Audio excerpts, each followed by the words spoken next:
Good evening, friends.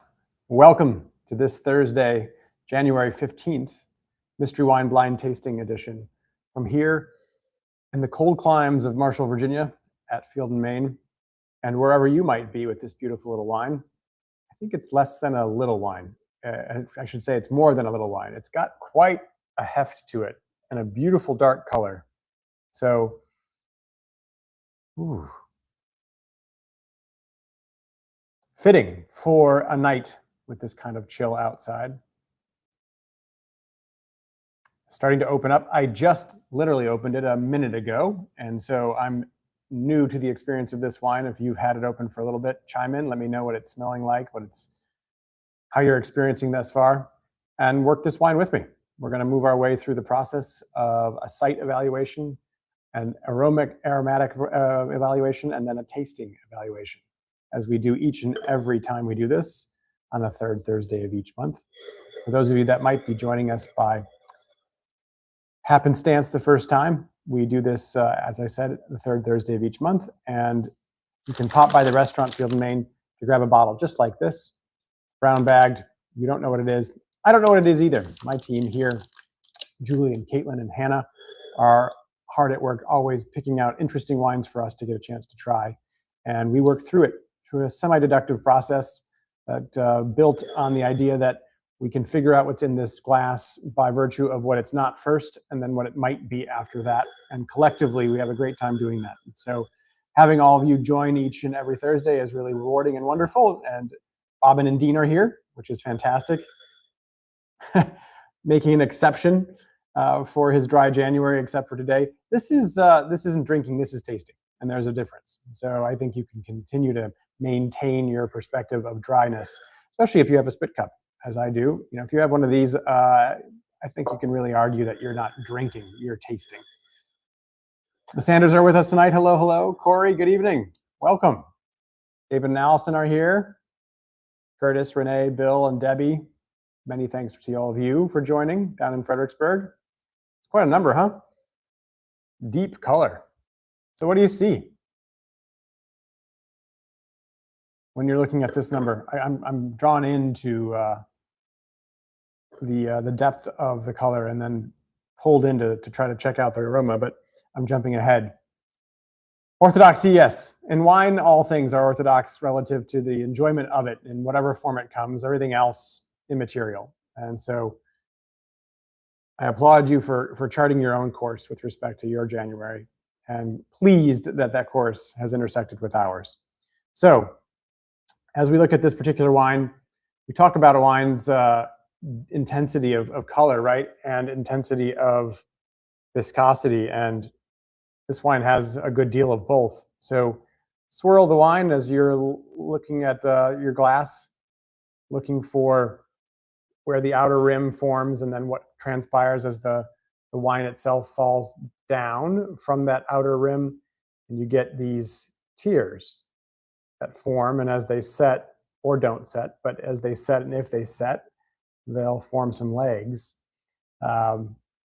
Kristen's noting the color first too. Yeah, deep and dark, exactly. I poured the first little bit into the glass here, and it immediately looked like almost like tar. It came out so dark. And I remarked the same thing as you, with surprise, like, ooh, wow, dark wine. So from that perspective, ooh, wow, dark wine, first pour, no evaluation, not even really getting into the wine yet. You're already thinking about certain things, right? You're thinking about an intense wine, a wine with opacity that has weight and texture. We would be so surprised if when we tasted this wine, it was really light and airy and there wasn't a lot of substance. The depth of color and the opacity here is indicating some real ripeness of fruit, a real extraction of color from thick skins. And so we know a little bit about this wine just from that initial impression. That's the neat part. Larry, good evening. Welcome to you. Deep dark garnet is a color coming from Dean. The deep dark color from Kristen, excuse me. Yeah, opaque for sure. Like, can you see through it?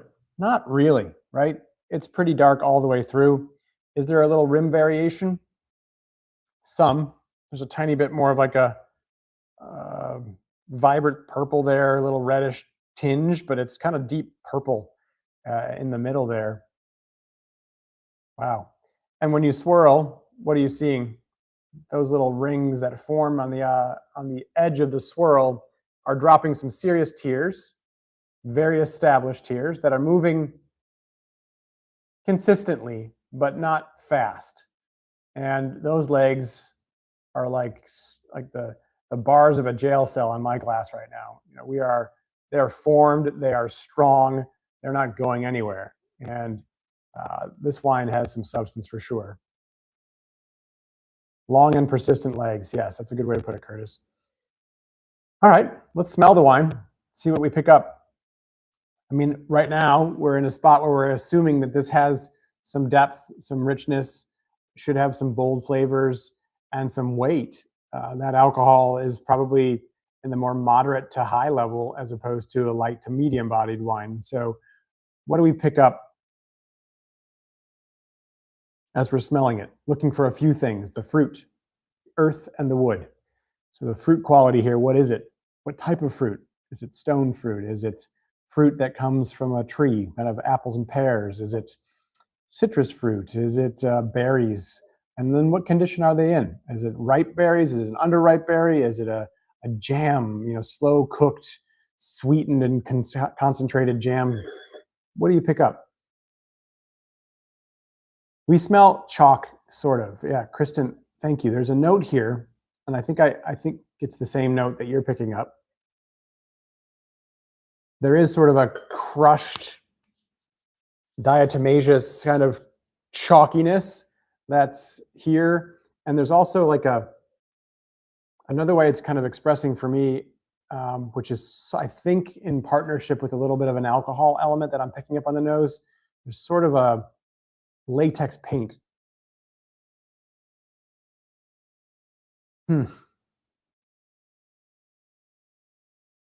Wow, dark fruit, absolutely.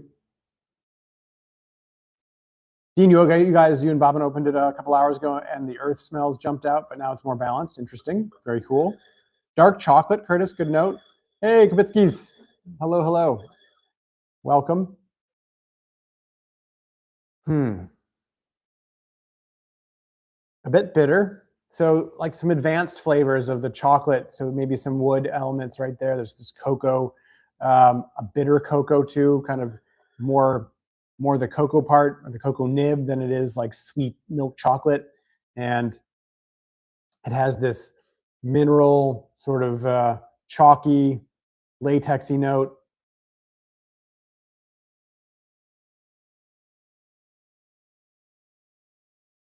I think there's like you get a little tingling sensation, Dean, relative to the alcohol aroma. Like it's not just pure alcohol, but there is this sort of heady quality to the aroma that is carrying a little bit of the other aromatic notes in the wine. It's got this, like it's aerosolized with this alcohol note. Some of the crew with Curtis getting leather, graphite, a bit of chalk, so that chalkiness. So we could be in a gravelly sort of soil. We could be in a sort of sea-based place. We could be in a marine kind of environment with some of that chalkiness. We've got dark fruit. We've got that latex element, petroleum kind of quality, which could be a factor for, say, something like Pinotage from Australia. We've got a little bit of rosemary and woody herbs. We have leather and graphite, which are kind of Bordeaux-like descriptors. Cabernet, Merlot, all fitting with more rich, robust red. So Pinotage, Cabernet, Merlot, a blend, Petit Verdot, Tannat. It doesn't particularly smell Italian to me. Remember, we've done this many times where we think it sort of smells Spanish or Italian. It doesn't read that way to me, but I think there's more to do here before we can determine that for sure. So from just the nose, right? Profile, deep, dark, rich. It has dark fruit. It has some potential body weight, some alcohol, maybe some residual sugar and sweetness, but probably more along the lines of just more of uh, medium plus alcohol type wine. It has fruit, red, black fruit, dark fruit, leather, graphite, chalkiness, this latex note, some spices, some herbs. So a lot of opportunity for different varietals here as we consider that moving into the taste. Let's try a few things, fruit, earth, and wood on the palate.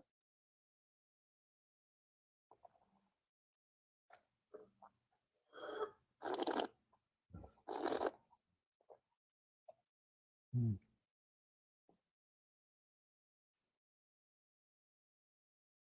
Hmm. How do you find your first taste? Thinking about the structure of the wine in particular, does it match up with especially the visual analysis of the wine? Is it very bold? Is it really rich? Does it have high tannin? Is it particularly grippy? Is the fruit jammy? What are you perceiving? And hmm, yeah, you need to do that again.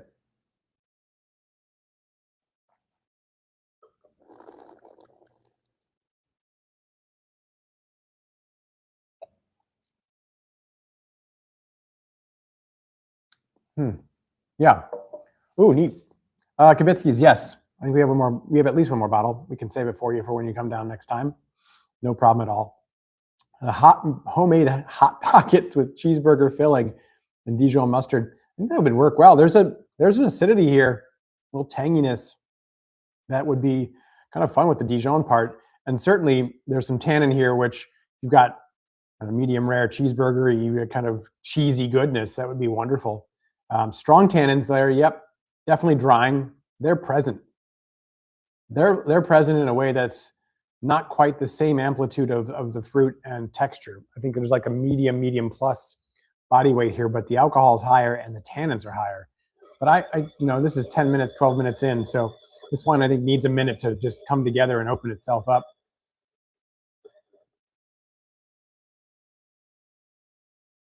I agree, Curtis. It's a little lighter body than I expected. The alcohol is higher, and it's pretty full bodied. I mean, it's not like it's light bodied, Dean and Bobbin. But it's just not like chewy. Like it's not really viscous in the mouth. I think it's still more along the whole milk side of things, but it's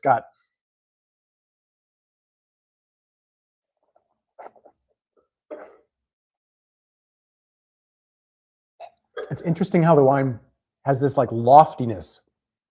Tannins like being centrifuged around the mouth as you swirl it there, and it's gripping, finding its way onto any surface and bonding.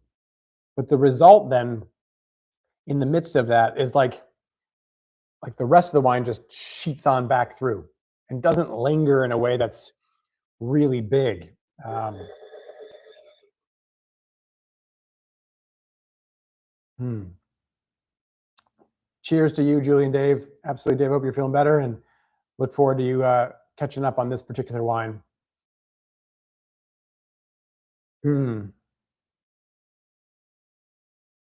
The tannins are long and there, and they're fine, and they're ever present. And so we're talking about a varietal that has some tannin to it, right? And some persistent tannin, and that would not be, for example, something like Gamay, maybe, right? Or we were tasting some Alpine wines recently, Poulsard or Trousseau, something like that. I'm not going to have this kind of tannin and this sort of color structure. So those lighter bodied, lighter, thinner skin, higher elevation kind of reds are not really consideration today. More the opposite with respect to something with a little bit of thicker skin, but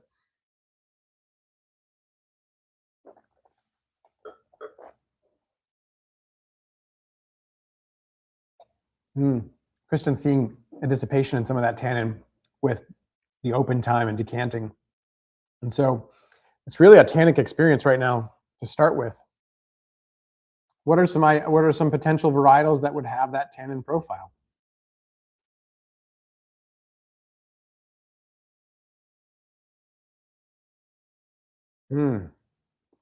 A tannin is it's there, it's fine, and there's like a little astringency in the back end. Uh, so maybe Malbec, Cabernet, Merlot, Carmenere, perhaps. Uh, there could be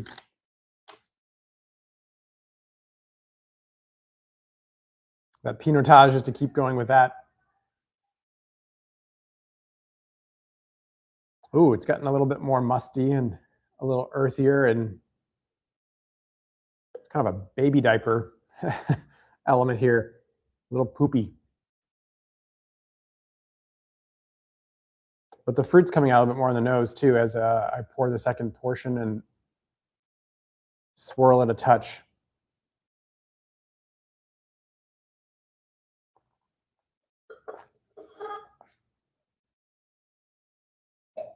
So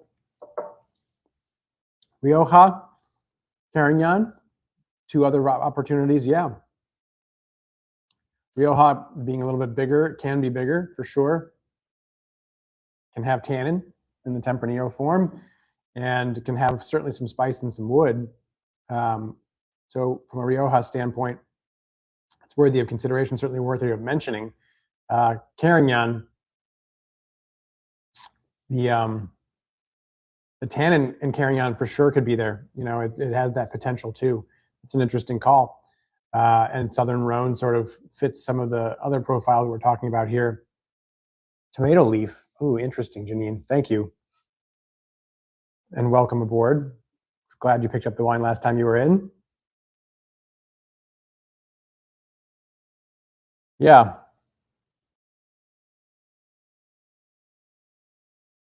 There is something like almost minty now. There's mintiness. There's maybe that tomato leaf, that kind of that rosemary, woody green herb element. It's not so much grassy as there's an element here, and that would indicate maybe something along the lines of a Cabernet Sauvignon or something that has some pyrazine. And so that would help us say rule out, for example, Syrah, not having pyrazine to express in that varietal. You can rule something out. And I think at this point, what else can we rule out? What else can we take off the table that's not worthy of consideration? Like Rioja, are you getting that sort of kind of more typical dill American oak profile? Petite Syrah, we just did one. So I'm that'd be fun if we did another one. But yeah, I mean, you could have the structure, the color for sure. I think some of the spice and the depth of flavor and that sort of leafiness, I don't typically get in Petite Syrah. But that green tobacco, that's interesting. That's a very interesting call, and it kind of goes back to this vegetal, leafy, herbal element. Kristen, not so much on the wood with reflection of sort of that dill element, right? But some of that cinnamon spice that was noted, some of the other spice might be an indication of some wood, but it's not as prominent. It's not Pinot Noir, not Zinfandel, not Gamay. Yeah, we're right on all those.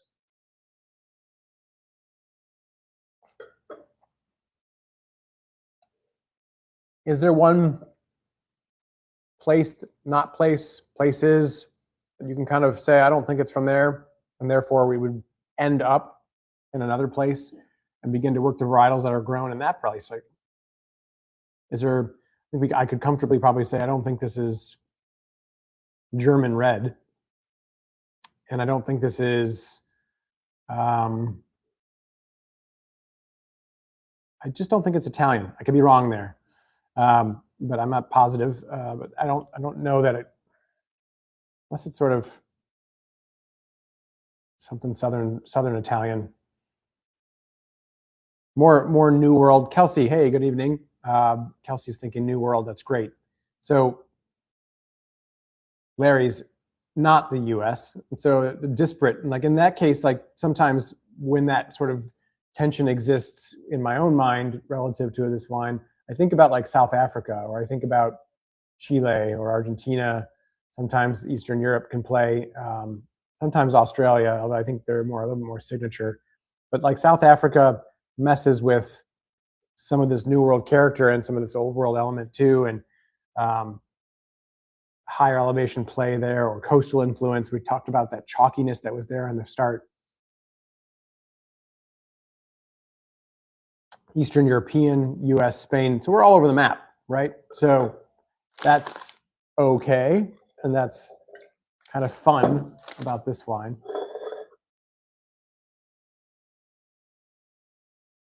Much more of that manure element coming in now for me. Concrete, that could be interesting here relative to how it's aged or made. And so an old Bordeaux style, a new production using concrete, excuse me, playing with, yeah, some extended sort of concrete aging. Could this be, Kenny, good evening. Oh, nice. Aglianico, a lighter style Aglianico from Irpinia. Nice. That's a great call, right? So that Southern Italian kind of volcanic element, some of the medium acidity. There's a quality here that a concrete Kristen might be interesting relative to how it's created and aged.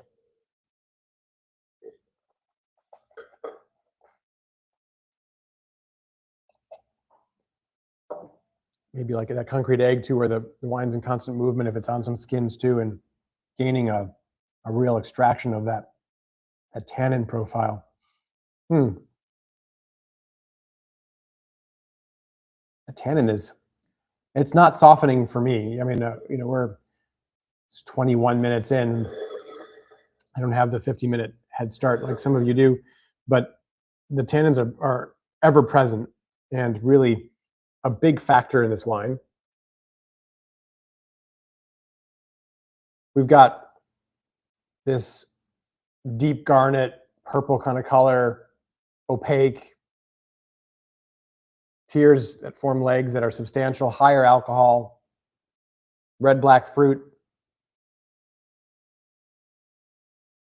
herbal notes, woody herbal notes, rosemary kind of note, the green tobacco, really cool note, some cinnamon spice. There's an earthiness now coming through.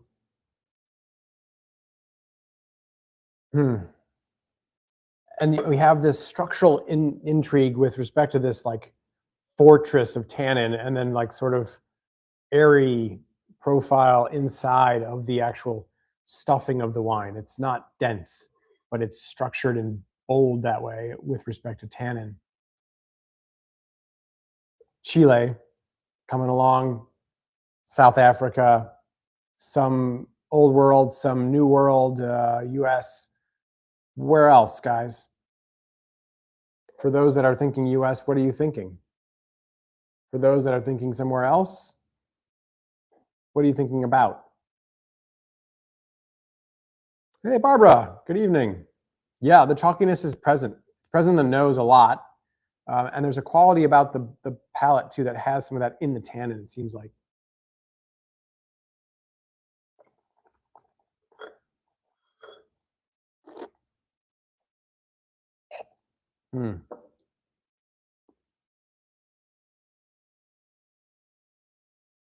This is just grippy.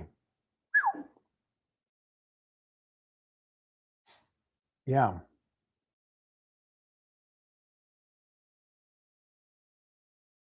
There's a little like stemminess coming through, a greenness that we talked about relative to the herbal quality, and I think there's an astringency on the back end that I sussed out early. Like there was a faintness to that, and now it's more prominent for me. It's a little bit of a drying sensation on the back end of the palate that's related to the tannin, but like a green seed of the grape, a little bit of the stem.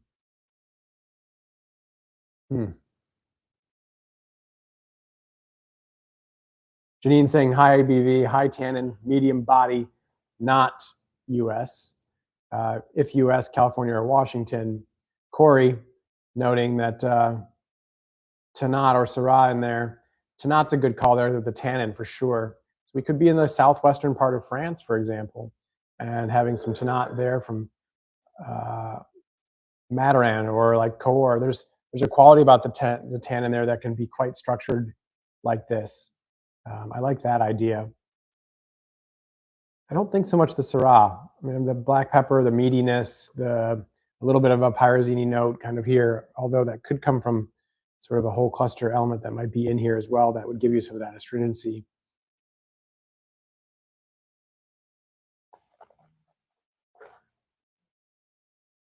Because it's not really a pyrazine, is it? It's not really like bell pepper green. More this interesting sappy green. Mourvedre, very cool option relative to this or southern France, maybe even Mourvedre there, and Carignan, as was noted before. Cinsault, something like that. So a blend from southern France. I don't think Rhone per se, but maybe Languedoc, somewhere along those lines.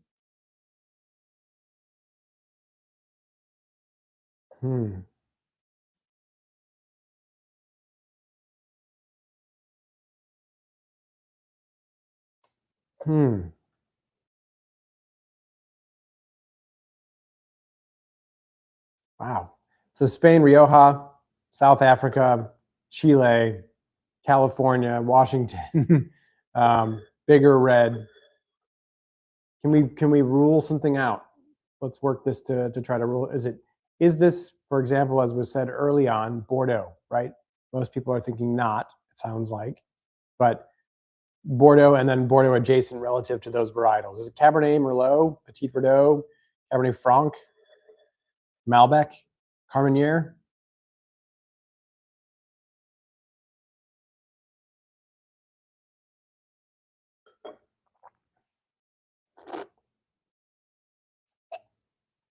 Not Bordeaux, not the Rhone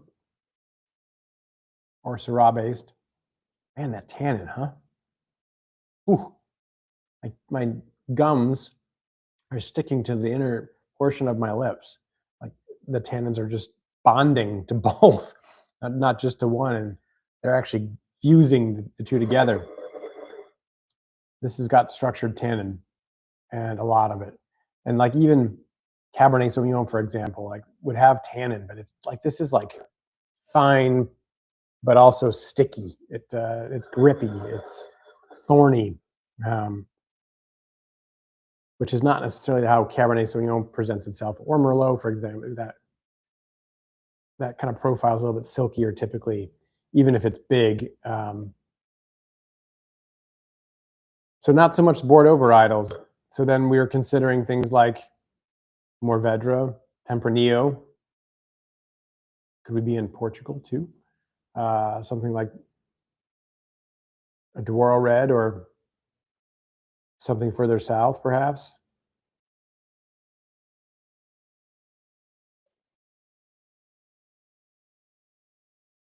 I like that description of Michelangelo's greatest statue of David. You know, he just chipped away and revealed what was there already. It was David.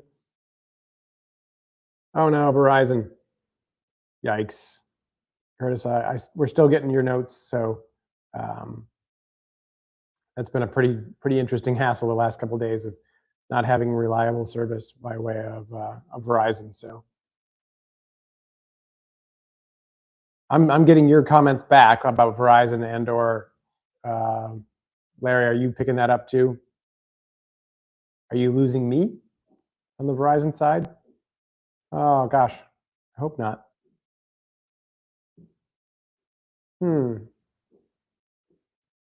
Apologies if you haven't got video, but you're still getting the audio. Huh. Well, shoot. Apologies there. Well, we'll talk our way through it for sure. I'm still showing video, but of course I can't see you, so I don't know whether or not we've lost everything else. But everybody's lost video. Well, that's too bad. Gosh, I'm sorry. Let's see. Relaunching the video to see if that helped. But otherwise, let's just talk our way through the remainder of the wine. We're close, I think. Well, we're close to finding a reason for that.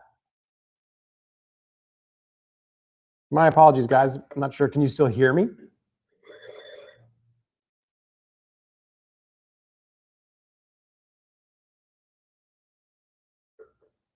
I'm still getting your commentary.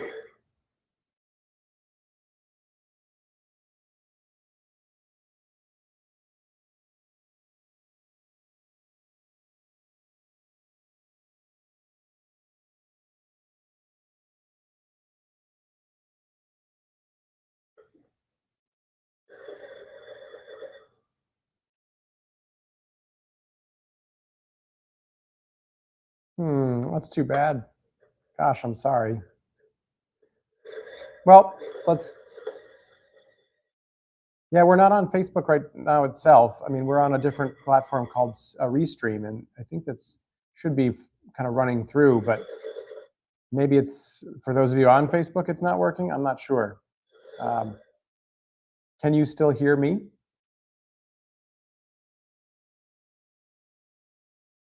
Or am I completely off?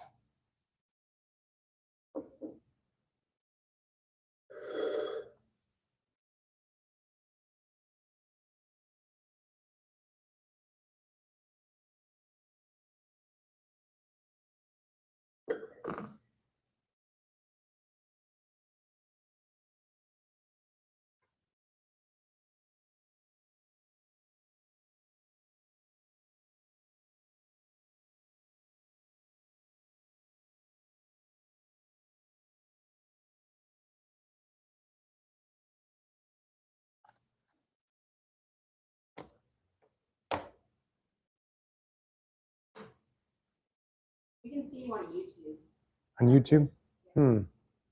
Everybody else is not maintaining a kind of connection there. I can tell them that though.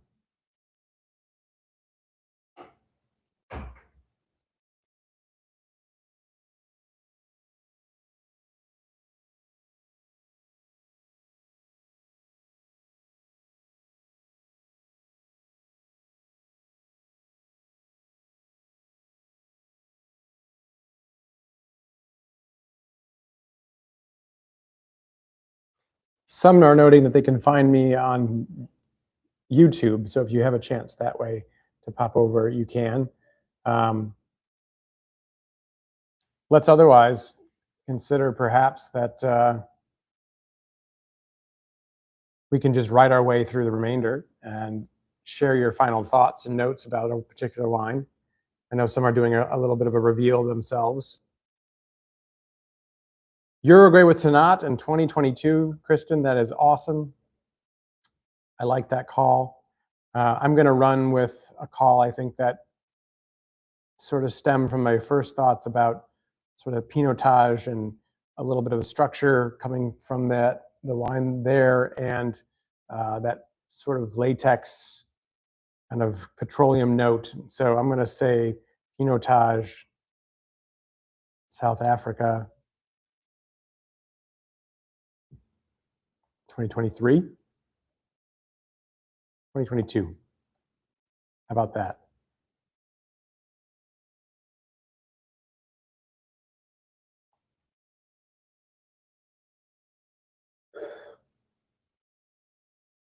Let's find out.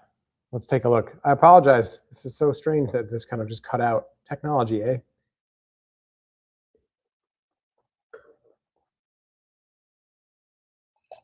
I